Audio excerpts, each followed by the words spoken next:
luka yang menjadi matahari, darah mengering di medan Bubat.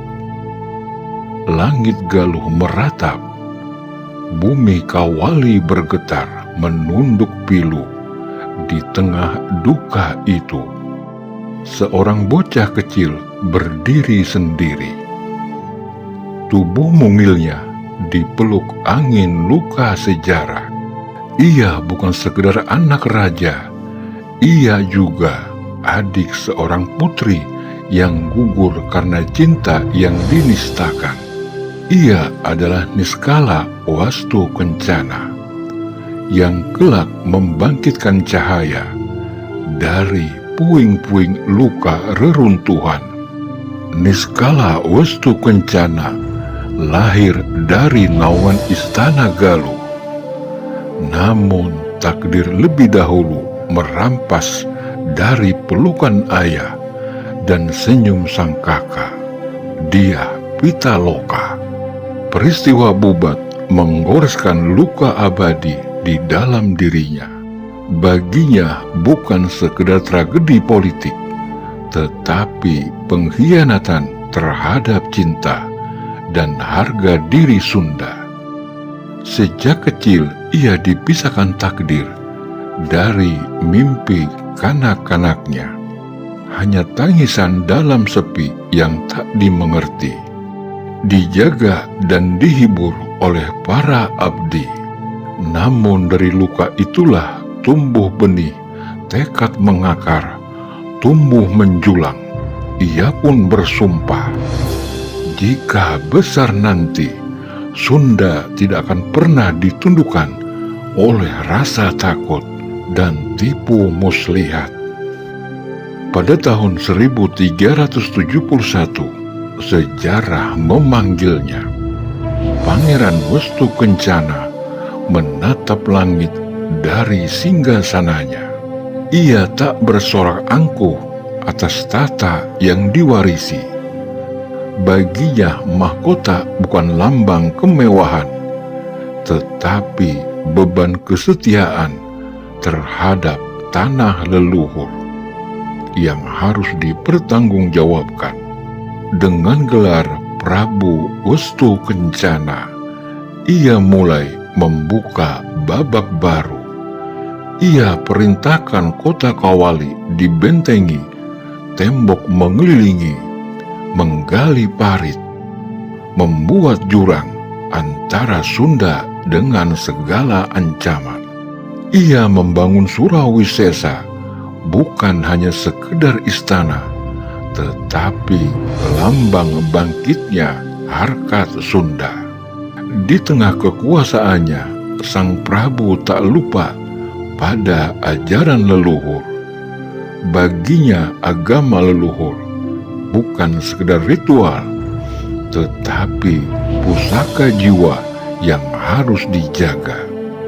Ia menyadari kemakmuran tak hanya dibangun dengan pundi-pundi emas, tetapi juga dengan keadilan yang menjangkau hingga rakyat jelata. Di tengah kejayaan itu, Prabu Niskala Wastu Kencana tak membalas dendam atas dosa sejarah masa lalu. Ia memilih membalas dengan begitu elegannya, yaitu dengan membangun peradaban. Tahun demi tahun, ketika tubuhnya mulai lemah, sang raja pergi dalam hening, gugur sebagai cahaya. Prabu Niskala Wastu Kencana bukan raja yang menaklukkan banyak negeri, tetapi ia menaklukkan luka, membungkusnya menjadi pelindung, dan memelihara damai dengan kesetiaan dan penggenggam batin rakyatnya. Dari luka Bubat lahirlah cahaya itu, kini bersinar dan terus bersinar di setiap napas bumi Sunda.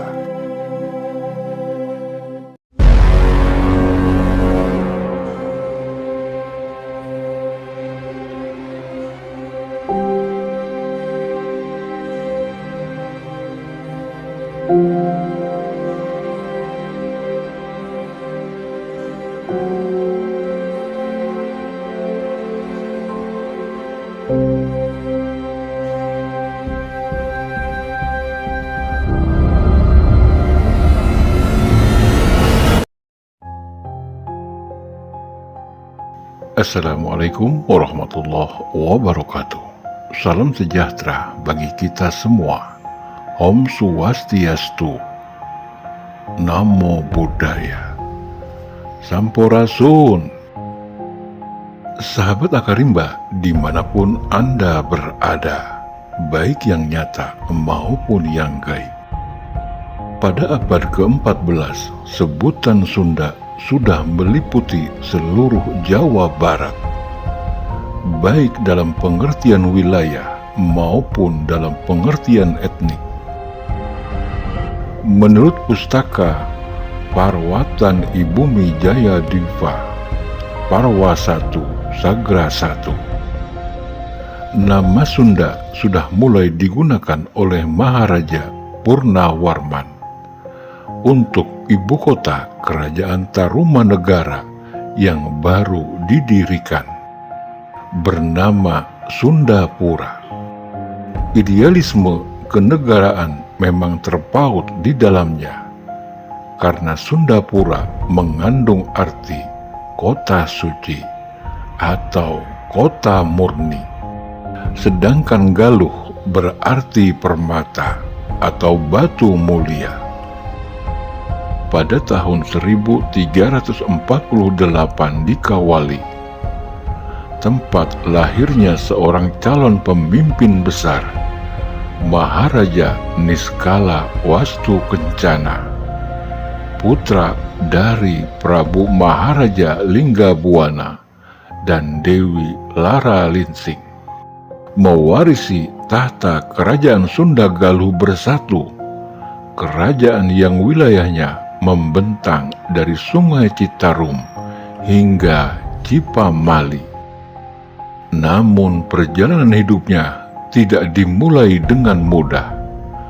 Pada usia 9 tahun, Niskala Wastukencana kehilangan ayahnya dan kakaknya, Dyah Pitaloka, dalam tragedi Bubat.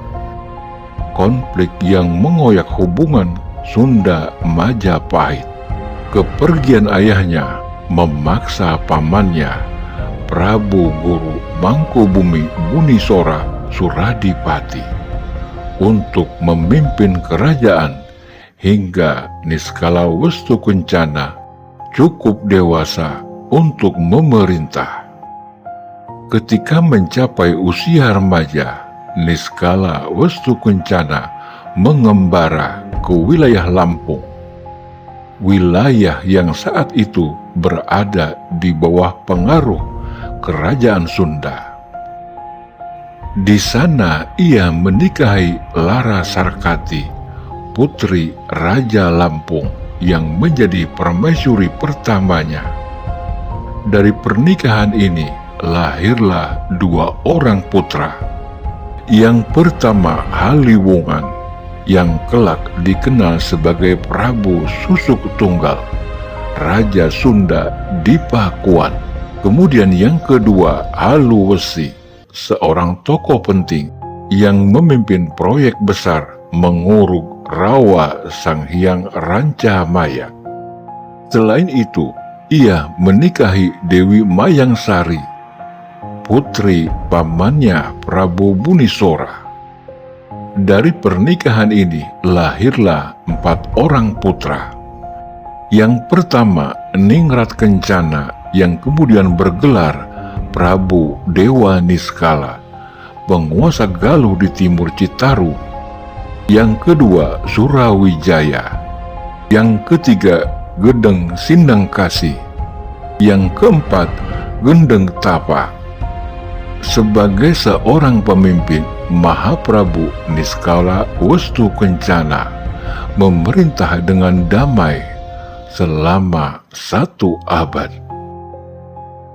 Dari tahun 1371 hingga 1475, pemerintahannya ditandai oleh stabilitas dan kemakmuran.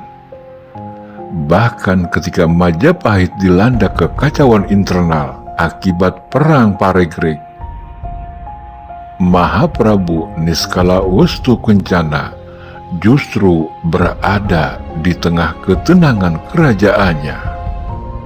Beliau mengabdikan hidupnya pada spiritualitas, menjalani Bratasya Puja Tanpalut. Ia wafat pada usia 126 tahun dan dimakamkan di Nusa Larang, memperoleh gelar Sang Mokteng Nusa Larang. Sebelum wafatnya, ia membagi kerajaan kepada dua putranya, Prabu Ningrat Kencana atau Dewa Niskala, memerintah di Galuh pada tahun 1475-1482. Kemudian Prabu Susuk Tunggal, Sang Haliwungan, memerintah di Sunda pada tahun 1475 sampai 1482. Meski saudara, hubungan Prabu Ningrat Kencana dan Prabu Susuk Tunggal memburuk karena pelanggaran adat yang dilakukan Ningrat Kencana. Ia menikahi seorang gadis larangan dari Majapahit, melanggar sumpah leluhur yang menolak hubungan dengan Majapahit sejak tragedi Bubat. Ketegangan ini akhirnya memuncak, memaksa keduanya turun tahta secara bersamaan. Pada tahun 1482, melalui keputusan musyawarah para sesepuh kerajaan, pengganti mereka adalah Pangeran Jayadewata yang dinobatkan sebagai penguasa tunggal Kerajaan Sunda Galuh. Ia menerima gelar Sri Baduga Maharaja Ratu Haji di Pakuan, Pajajaran. Sri Sang Ratu Dewata membawa era baru, persatuan dan kejayaan di bawah satu pemerintahan. Setelah Jayadewata naik tahta, Kerajaan Sunda Galuh bersatu di bawah Pajajaran. Namun warisan Mahaprabu Niskala Westukencana tetap dikenang sebagai simbol keadilan dan kedamaian yang menjadi dasar kekuatan Kerajaan Sunda Galuh di masanya. Kerajaan Sunda Galuh adalah cermin kejayaan, konflik dan persatuan yang membentuk wajah Tatar Sunda. Warisannya hidup dalam ingatan rakyat dan terabadikan di prasasti Astana Gede. Prasasti Kawali ini merupakan sakakala untuk mengenang kejayaan Prabu Niskala Westukencana, penguasa Sunda Galuh yang bertahta di Kawali. Demikian sepenggal kisah perjalanan Raja Besar Mahaprabu Niskala Westukencana. Semoga bermanfaat dan mengetuk hati kita untuk lebih peduli kepada leluhur. Mohon maaf lahir dan batin bila ada kesalahan dalam ucapan. Dan terima kasih sudah menyaksikan tayangan ini. Kami sadar betul akan keterbatasan ilmu pengetahuan serta pemahaman. Bagi sahabat Akarimba yang memiliki pendapat berbeda dan ingin memperbaiki kisah ini, silakan tuangkan pada kolom yang tersedia.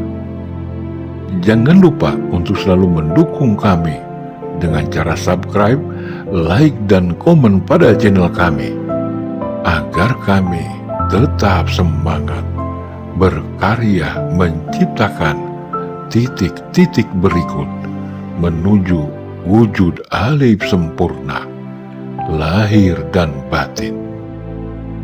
Mbah Jagat Nurjati mengatakan, dalam otak ada napas, di dalam napas ada roh, di dalam roh ada budi, di dalam budi ada nur, di dalam nur ada sir Allah.